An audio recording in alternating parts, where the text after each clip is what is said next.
Hello, hello. Welcome to another fabulous edition of Have a Strong Weekend. I am your co host, Josh, I'm Andrew. and we have a very exciting episode today. Uh, Not that going through the alphabet isn't exciting in and of itself, but we're on letter M today, and we're taking our journey through oddball television history. Some oddball, some more oddball, some less oddball, but more somewhat forgotten shows. And I think M is a very exciting one. And you have to be a particular kind of person to know this show for sure. More like a nerd.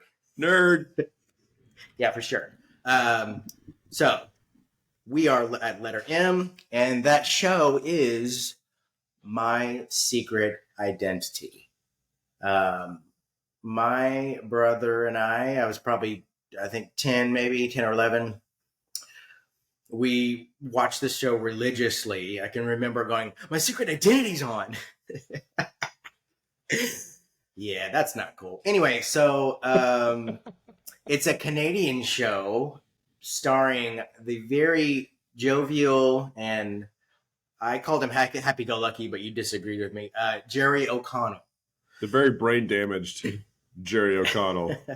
I really like him though. He's probably a really fun guy to know. Like he's not at all like a crazy stuck-up celebrity. I mean, he's not like major famous, I guess. But so we all know him pretty much from Stand By Me. He played Vern to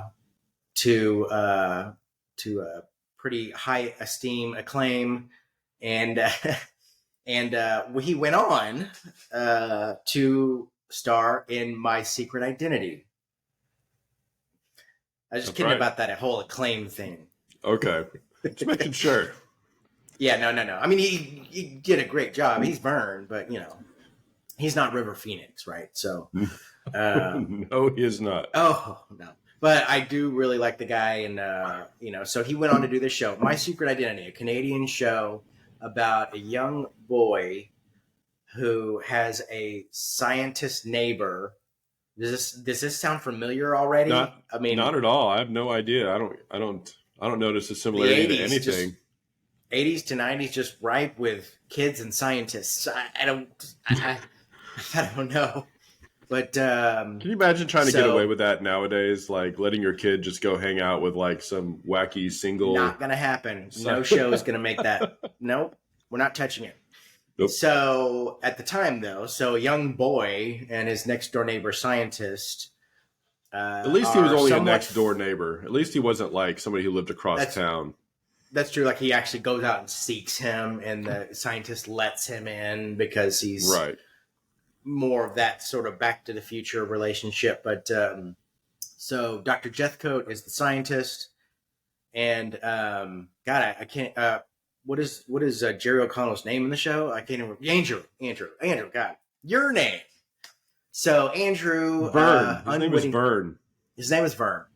Andrew unwittingly in the first episode runs into Dr. Jeffcote's lab, and he is shot by a laser. And from this point forward, he has somewhat clumsy superpowers. He can fly, but he has to sort of control it with aerosol cans because he doesn't exactly know how to control his flying. And I don't think he can fly at super speed because almost always he's like, well, I think he does at some point, but he just kind of like slowly navigates, it's very low rent budget for effects. And he can run at super speed. He has super strength. Anything a kid would want as superpowers, they gave this kid superpowers. Well, and actually he doesn't get super strength until later in the run of the show. I think like his powers change. Like at first, I think he's super fast. Well, he has to discover them, so they take a while to really do that. Well, yeah. He gets shot again at one point by the laser, and that's how he gets. So I thought it was funny that it's actually a photon beam, because I don't know what photon is, but like he probably would have disintegrated. That's just my 2 cents. If you're a comic book writer, and you need to explain somehow your superhero main character gets superpowers. It's always Yeah. either gamma or photon. It's one of Yeah. those two, or some type of electromagnetic radiation. It's always that's how they get him. But like, yeah, he gets hit Yeah. twice. I think the first time he gets hit, he gets like super speed, and he can fly, kind of fly. But then he gets hit a second time, like in a later season, and I think that makes him super strong. But then he loses his invulnerability. That's what I think. That's what I think. Yeah. That's what you think. And really it doesn't even matter. But it is, but from a kid's perspective, this was a pretty big show in my eyes because most kids want superpowers, and this sort of fed into that. And it's, since he is a kid and I was a kid, it was very easy to think maybe this would be possible at some time. Of course, That was you were always like thinking something. You're always thinking something that happened might be possible if it happened to you. 100%. I remember you thinking you were going to turn into a werewolf with Teen Yeah, Wolf. I remember. I prayed to God. This is really embarrassing to admit, but I seriously prayed that I would become a werewolf, and I don't know. I'm not sure where my head was at, but what was the name of his superhero? Ultraman. Ultraman. He was right. Ultraman. He was into comic books, and of course that fed into his, relationship with the superpowers, and so he called himself Ultraman. Although he never had a costume, though, so I'm not sure why they didn't go all the way with it. But probably they were trying to keep him like a normal boy with superpowers, I guess, and not try to turn him into like an official superhero, which definitely fed into the fantasy more, and made it more real. Like he's just a kid, but he's got superpowers. Well, he had personal problems, which was very Marvel at that time, like Spider-Man, some of the other, that second generation of superheroes, mostly from Marvel, where they were more like real people. They weren't the Batman, Superman kind of thing. Yeah, where they're not as one dimension. He's more 3-dimensional, not one dimensional, where it's just literally they wake up and they're the superhero, and they, trouble comes and they change into the costume. He would deal with problems at school, with girls, with bullies, those kinds of things, which I think probably made it a little bit more, made it a little bit more relatable probably to young people, children, teenagers, that kind of thing. So yeah, I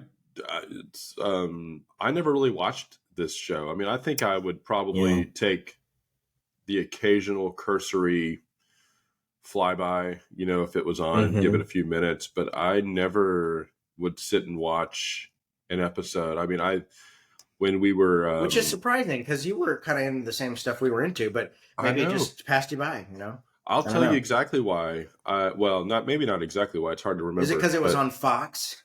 No. I think it was because he didn't have a costume. I was really I had a hard time sort of doing the mind bend where I could get around the fact that if you were a superhero, if you had a costume, if you didn't have a costume, you weren't really a superhero. And I don't know, like that to me was hard for me to accept. I mean, like he had a superhero name, he had superhero powers, but he didn't have a costume. Why didn't he have a costume? I didn't understand it. Yeah. Well, it probably didn't help that it was Jerry O'Connell in the role. Supervern. I mean, like, he's I think he's an acquired taste. I mean, I could see how he would rub the people the wrong way. I mean, I'm just being honest, kind of sort of goofy, and he takes the goofy Clark Kent alter ego thing way too far for me. Like, just he takes the goofiness. He basically is Vern when he's not Ultraman, and a little bit of Vern goes a long way. Come on. On that note, let's watch the intro. All right, here we go. Just sit back and witness. Imagination, this is more than a dream come true. Without the slightest bit of hesitation, I knew what I was meant to do.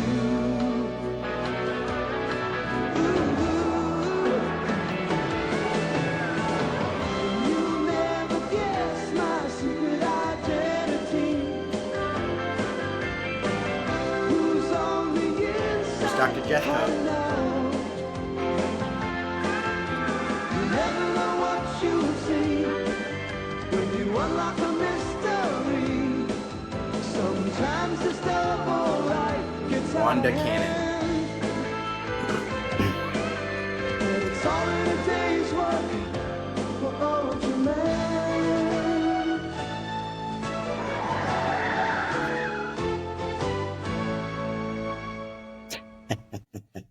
All right, Nice. May I?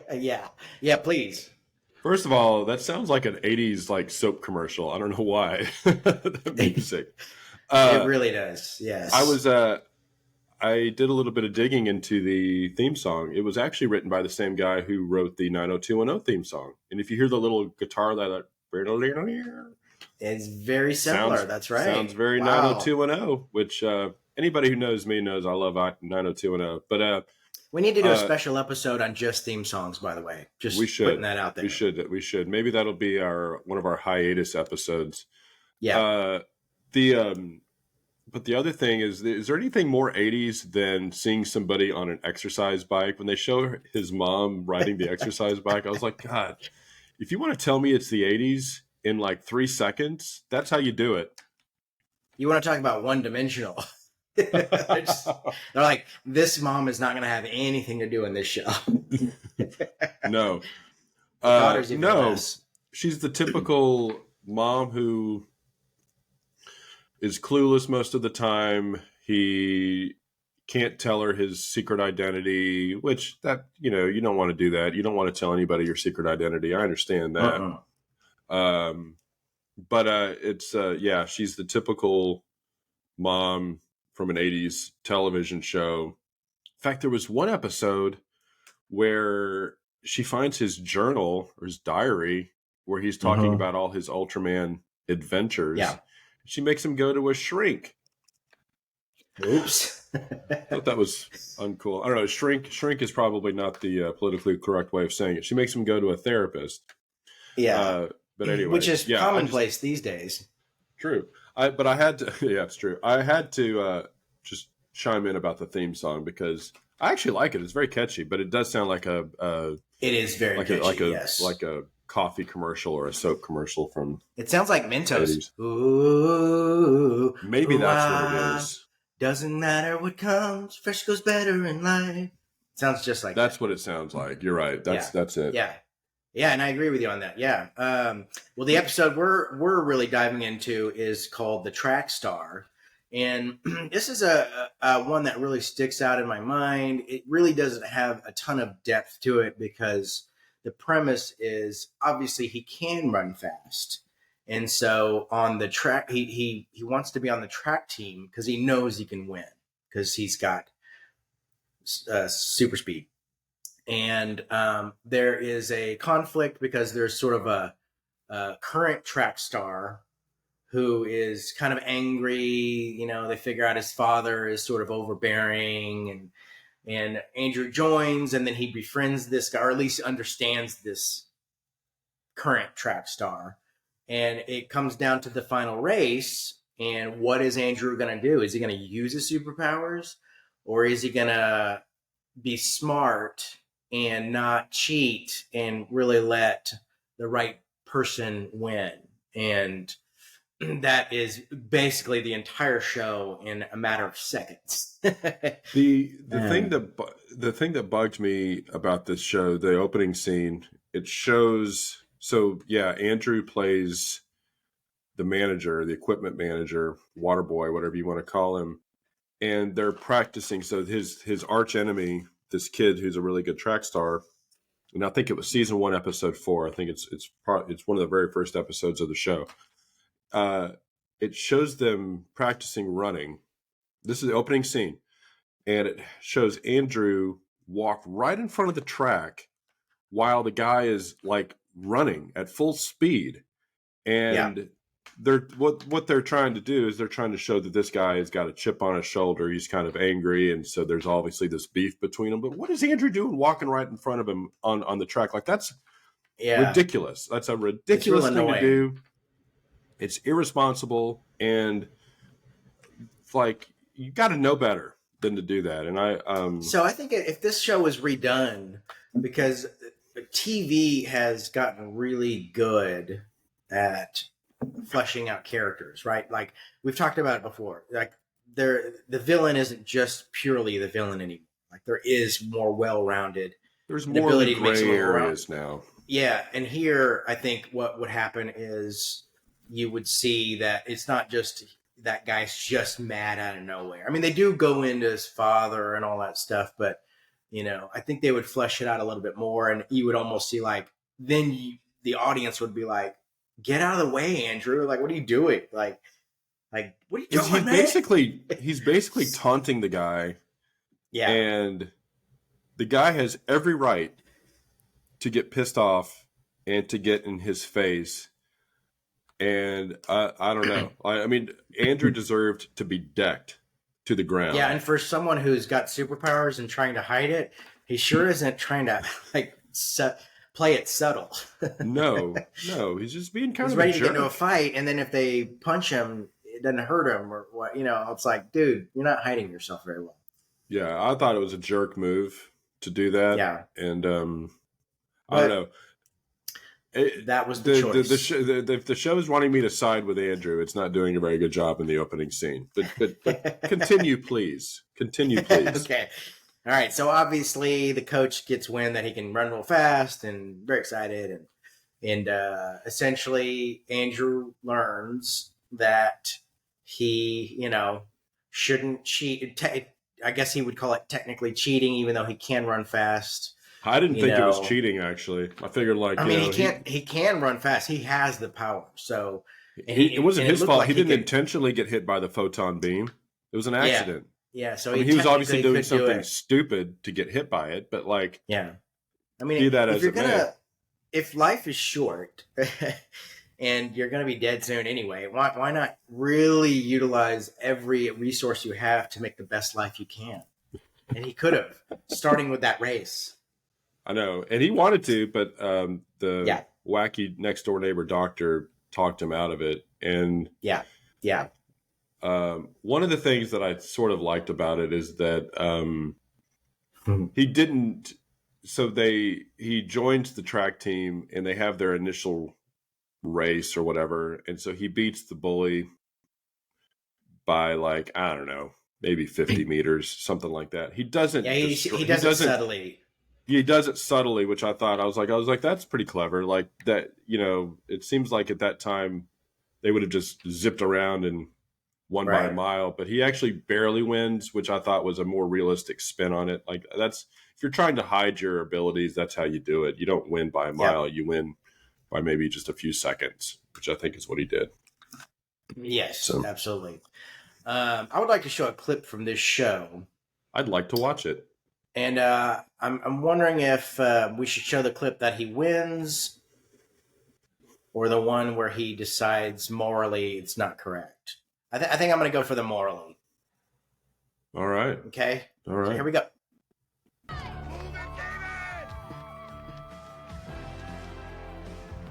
There's Dr. Jethcoat trying to witness.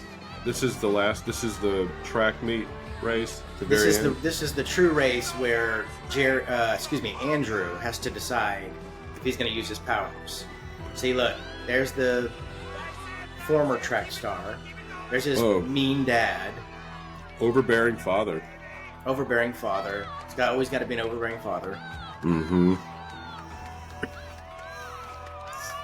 What's he going to do? I don't know. We have a long time to figure it out. I know. We sure do, man. They're not kidding. Who's going to run? Oh. You or Ultraman? Me.